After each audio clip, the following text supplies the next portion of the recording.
Hi, my name is Douglas Pennant, and I am a developer and player of games. I'm also colorblind, which can make some games difficult or impossible to play. All games are unique and use color in slightly different ways, so each game will need an individual, personalized solution to make the game accessible to colorblind players.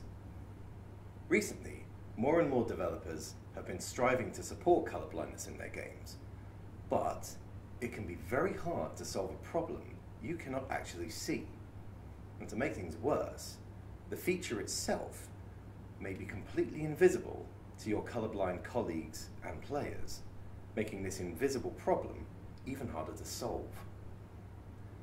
At GDC this year, my aim is to educate as many developers as possible about the disability, going into the science behind the condition, looking into how it affects the different games and how it affects the playing experience, and also covering some methods you can use to predict some of the problems and make your games a lot more colorblind friendly.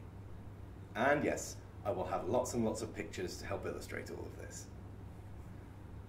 If you would like to understand better how to make your games colorblind accessible, please come and see my GDC talk, Solving an Invisible Problem, Designing for Colorblindness in Games.